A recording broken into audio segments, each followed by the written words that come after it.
그런데 같은 스타지마 지순경. Welcome back रॉकर्ट्स। आज हम link eat love kill series का 4th एपिसोड देखेंगे। पिछले एपिसोड में हमने देखा कि डाह्यून गेहून को पसंद करने लगी थी और उसने गलती से गेहून को बता दिया था कि उसने किसी का खून कर दिया है। इस एपिसोड की शुरुआत में दिखाते हैं कि डांस क्लास में डाह्यून की माँ और नानी जेसुक से मिलती हैं। उसके हाथ पैर पर लगे घाव को देखकर दोनों सोचते हैं कि इसे जरूर उसके पति ने टॉर्चर किया होगा, लेकिन इसके लिए हम अपनी और डाह्यून की लाइफ को क्यों बर्बाद करें। ये सोचकर दोनों फैसला कर लेती हैं कि वो किसी का खून नहीं करने वाली। फिर दोनों घर लौट आती हैं। यहाँ डाह्यून को नींद नहीं आती और उठकर बाहर आती है तो अपनी माँ और नानी की बातें सुन लेती है। दोनों डिस्कस कर रही होती है कि अगर हम जेसु के पति का खून नहीं करेंगे तो जेसु से छुटकारा कैसे मिलेगा। ये सब सुनकर डाह्यून चुपचाप कमरे में चली जाती है और कंफ्यूज होती है कि ये दोनों हमेशा कत्ल करने की बातें क्यों करती रहती है। उस दिन अगर ये दोनों ली की लाश को फ्रिज में नहीं छुपाती तो हमें डर डर के जीना नहीं पड़ता। यहाँ गेहून सोचता है कि अगर डाह्यून ने किसी का खून किया है तो लाश कहाँ गई। शुरू से ही डाह्यून और उसके घर वाले हमेशा फ्रिज की बातें करते रहते थे, इसलिए गेहून फ्रिज खोलकर देखता है लेकिन उसमें कुछ नहीं होता। तब पीछे से एक आवाज उसको डरा देती है। वो और कोई नहीं, जिम है। अब गेहून जिम से पूछता है कि फ्रिज के अंदर क्या था, सच बताओ, और डाह्यून के बारे में तुम क्या जानते हो। जिम खून और लाश के बारे में कुछ नहीं जानता, इसलिए वो कंफ्यूज होता है कि गेहून इतने अटपटे सवाल क्यों कर रहा है। दरअसल उसने डाह्यून का डीएनए टेस्ट करवाया होता है और वो गेहून को भी वही बात बताने आया था, लेकिन इतने में डाह्यून वहां पर आ जाती है और जिम चुप हो जाता है। डाह्यून अपना काम खत्म करके अपने पुराने कलीग से मिलने जाती है। वो पूछती है कि तुम इतनी थकी भी क्यों लग रही हो, ऊपर से तुम्हारी आंखों के नीचे ब्लैक सर्कल्स भी दिखाई दे रहे हैं। तो डाह्यून कहती है कि मुझे ठीक से नींद नहीं आती यार, इसलिए मैं टायर्ड हूँ और कोई बात नहीं है। पर मेरी मुलाकात एक शेफ से हुई है और वो बहुत ही केयरिंग है। मेरी हर मुसीबत में वो मेरी मदद करने के लिए आ जाता है। ये सब सुनकर उसकी फ्रेंड पूछती है तुम तो ली को डेट कर रही थी ना, पर वो तो अचानक गायब ही हो गया, क्या तुम उसके बारे में कुछ जानती हो। और ली का नाम सुनकर डाह्यून बड़ी नर्वस हो जाती है। उसकी फ्रेंड कहती है कि ली की फैमिली मेंबर्स मेरे ऑफिस में आकर पूछताछ कर रहे हैं। एक औरत भी उसके बारे में पूछ रही थी। वो देखने में बड़ी अजीब लग रही थी और कह रही थी ली अपना फोन भी नहीं उठा रहा है, तुम भी जरा केयरफुल रहना। अब डाह्यून रेस्टोरेंट लौट रही होती है कि यूगेन वहां जाती है। वो बताती है मुझे गेहून के रेस्टोरेंट में शेफ की जॉब मिल गई है, अब तुम और मैं एक जगह काम करेंगे। और ये कहकर वो बहुत ही खुश होती है। फिर वे सब रेस्टोरेंट में बातें कर रहे होते हैं तो जिम कहता है कि यहाँ एक बड़ा चाकू हुआ करता था जो अचानक गायब हो गया। तब गेहून डाह्यून को देखता है और डाह्यून कहती है कि तुम मुझे क्यों घूर रहे हो, तुम्हारे चाकू का मैं क्या करूंगी, मैंने चाकू नहीं लिया है। इस तरह ये दोनों इनडायरेक्टली बातें कर रहे होते हैं।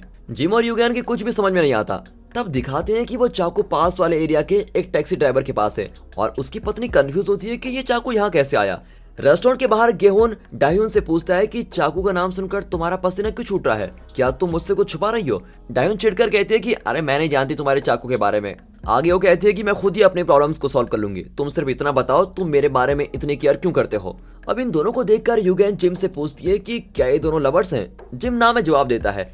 तब उसके फोन पर डीएनए टेस्ट का रिजल्ट आ जाता है, लेकिन फिलहाल रिजल्ट किसी को नहीं बताया जाता। अब रात के समय जिम गेहून से पूछता है कि इस एरिया में रेस्टोरेंट खोलने के पीछे तुम्हारा असली मकसद क्या है। वो बताता है कि मुझे एक इंसान की तलाश है। फिर गेहून बाहर चल रहा होता है कि चैंग उसके सामने आता है। ये येंग का वही पुराना पियानो टीचर है, क्या तुम मुझे पहचानते हो।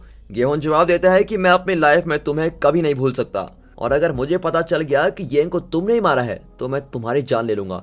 तब ऑफिसर हुआन वहां पर आता है और दोनों को वहां से भेज देता है।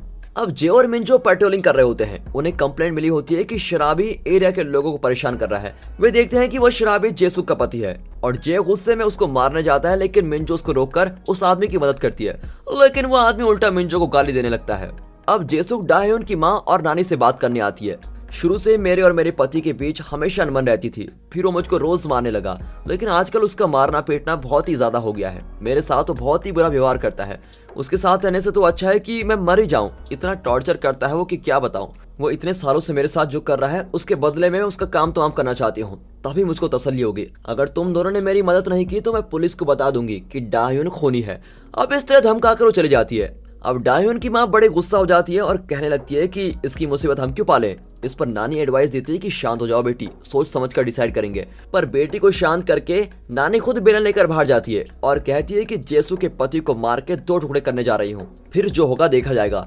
डाह्यून की मां नानी का पीछा करती है। ऊपर से डाह्यून काम कर रही होती है और इनको देखकर वो भी इनके पीछे भागने लगती है। गेहूं सोचता है कि अब क्या हुआ इन महारानियों को, फिर वो भी इनके पीछे भाग जाता है। कुछ दूर पर जेसु का पति नशे में धुत किसी आदमी से टकराता है। ऊपर से कहता है कि अंधे हो क्या, दिखता नहीं मैं आ रहा हूँ। पर वो आदमी उसको फटाक करके एक मारता है और ये कोई और नहीं पुलिस ऑफिसर जे है। यहाँ ये तीनों औरतें उस तरफ जा रही होती है। गेहून किसी और ही दिशा में जा रहा होता है और जे सामने से आ रहा होता है। आप ऑफिसर जे है ना, बिना यूनिफॉर्म के आप यहाँ क्यों घूम रहे हैं? पर जे उसको इग्नोर करके चला जाता है। गेहूं देख लेता है कि उसके हाथ में खून लगा हुआ है। वहाँ डाह्यून की फैमिली जेसु के पति को नीचे पड़ा हुआ देखकर बिल्कुल ही चौंक जाती है और सोचती है कि शायद जेसु की पत्नी ने किसी और को भी सुपारी दे रखी है इसको मारने के लिए। अब इससे पहले कि तीनों वहां से जा सके, पुलिस आ जाती है और इनके हाथों में वेपन्स को देखकर पुलिस को यकीन हो जाता है कि इन्होंने ही जेसु के पति को मारा है।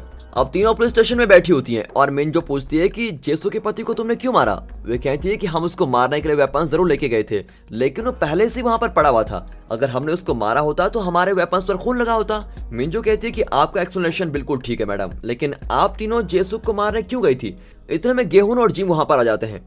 हॉस्पिटल में पुलिस जेसु के पति से पूछते हैं कि तुम पर किसने अटैक किया, लेकिन वो कुछ नहीं बताता। बड़ी मुश्किल से वो सिर्फ इतना कह पाता है कि उस आदमी ने ब्लैक ड्रेस पहनी हुई थी। अब इस बारे में ये सब पुलिस स्टेशन में डिस्कस कर रहे होते हैं। गेहून जानता है कि पुलिस ऑफिसर जे ने ब्लैक ड्रेस पहनी हुई थी और उसके हाथ में खून भी लगा हुआ था, इसलिए वो जे को घूरने लगता है और डाह्यून की फैमिली को निर्दोष पाकर उनको छोड़ दिया जाता है। अब घर पर डाह्यून की माँ उसे बताती है कि ली की लाश को फ्रिज में रखते वक्त जेसुक ने हमको देख लिया था। वो हमें उसके पति को खून करने पर मजबूर कर रही थी। अगर ऐसा नहीं किया तो वो पुलिस में कंप्लेंट करने की धमकी दे रही थी। अब डाह्यून रोने लगती है कि मेरी वजह से न जाने आप दोनों को क्या क्या करना पड़ रहा है। उसी वक्त गेहून रेस्टोरेंट में काम कर रहा होता है और अचानक रोने लगता है। यहाँ माँ और नानी कोई मजाक करके डाह्यून को हंसा देती है और वहाँ गेहून भी अचानक हंसने लगता है। जिम को तो इसकी आदत हो गई है, लेकिन युगेन कंफ्यूज होती है कि ये ऐसी हरकतें क्यों कर रहा है। कुछ देर बाद जिम गेहून को डीएनए टेस्ट का रिजल्ट दिखाता है, जिसमें साफ बताया गया है कि डाह्यून उसकी बहन नहीं है। गेहून को पहले से पता था, पर डाह्यून के साथ इमोशनल कनेक्ट होने की वजह से उसे उम्मीद जरूर थी कि येंग जिंदा है, पर अब वो उम्मीद खो चुका है और खुद को येंग की मौत का जिम्मेदार मान चुका है। जिम पूछता है कि अगर डाह्यून येंग नहीं है तो तुम दोनों के बीच इमोशनल कनेक्ट क्यों है? हालांकि इसका जवाब तो गेहून के पास भी नहीं है।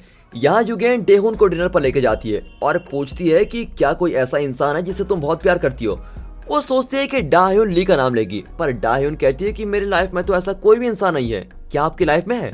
इस पर युगेन कहती है कि हाँ, एक लड़का है जो हमेशा मेरे साथ रहता था, लेकिन अब वो मेरे साथ नहीं है और मैं उसको बहुत ही मिस करती हूँ। दरअसल वो अपने भाई ली की बात कर रही होती है, पर डाह्यून ये नहीं जानती।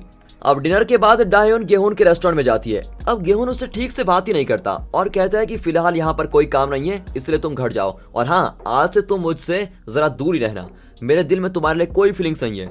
तुमने मदद मांगी थी, इसलिए मैंने तुमको यहाँ पर काम दे दिया। अचानक गेहून मुझे इग्नोर क्यों कर रहा है? ये सोचकर डाह्यून बहुत ही उदास होती है और घर चले जाती है। घर पर डाह्यून गेहून के बारे में सोच रही होती है। दरअसल डिनर के दौरान उसने युगेन को बताया था कि बचपन में मुझे एक लड़का बहुत ही पसंद था। स्कूल में कुछ लड़के मुझे और मेरी फ्रेंड को परेशान करते थे, लेकिन एक लड़के ने आकर हम दोनों को लड़कों से बचा लिया था। मैं उसका नाम पता तो नहीं जानती और मुझे ये भी नहीं पता कि मैं फिर उससे कभी मिल पाऊंगी या नहीं, पर मैं उस लड़की को कभी नहीं भूल सकती। दरअसल वो लड़का गेहून था और उसने डाह्यून और अपनी बहन येंग को उन लड़कों से बचाया था। मतलब येंग और डाह्यून बच्चों ने फ्रेंड्स थे, लेकिन गेहून ये बात नहीं जानता था। अब डाह्यून सोचती है कि आज गेहून ने मुझसे इतनी रूड बात क्यों करी, ऊपर से वो मुझे रेस्टोरेंट से बाहर भेजने के मूड में क्यों था। इस तरह सोचकर वो बाहर आती है और सड़क पर चलने लगती है। तब गेहून सामने आता है और कहता है कि मुझे तुमसे एक बात कहनी है। डाह्यून भी वही कहती है और इन्हें देखकर लगता है कि दोनों लव प्रपोज करने वाले हैं, है ना? पर ऐसा कुछ नहीं होता दोस्तों। गेहून कहता है कि तुमने जिस आदमी को मार डाला था, मुझे लगता है वो मरा नहीं, जिंदा है। अरे ये क्या बकवास कर रहे हो? अगर वो जिंदा होता तो मुझे ढूंढता हुआ यहाँ जरूर आएगा। डाह्यून वो तो ठीक है, लेकिन तुम ये तो जरा सोचो कि फ्रिज में रखी हुई उसकी लाश गायब है, ऊपर से मेरे रेस्टोरेंट से एक चाकू भी गायब है। और ये सुनकर डाह्यून कहती है कि तुमने तो कहा था कि तुम्हारे दिल में मेरे लिए कोई फीलिंग्स ही नहीं है, पर फिर भी तुम मेरी मदद करने चले आए। थैंक यू वेरी मच यार। और ये कहकर डाह्यून जरा गुस्से में वहां से चली जाती है। अब डाह्यून अकेली होती है और अचानक वहां पर ली आ जाता है। लगता है मेरे बिना तुम कुछ ज्यादा ही खुश थी, ये कहकर वो डाह्यून का गला दबाने लगता है। और आखिर में डाह्यून रियलाइज करती है कि गेहून ने बिल्कुल सही गैस किया था कि ली जिंदा है। और दोस्तों इसी के साथ आज का एपिसोड यहाँ पर खत्म होता है। दोस्तों अगर ये एपिसोड आपको अच्छा लगा तो इसको लाइक कीजिए और चैनल को सब्सक्राइब करना बिल्कुल मत भूलिए। इस सीरीज की वीडियोस को अपनी फैमिली एंड फ्रेंड सर्कल में शेयर जरूर कीजिए। बाकी मिलते हैं अगले एपिसोड में, तब तक के लिए गुड बाय, अपना ख्याल रखिए and finally thanks for watching.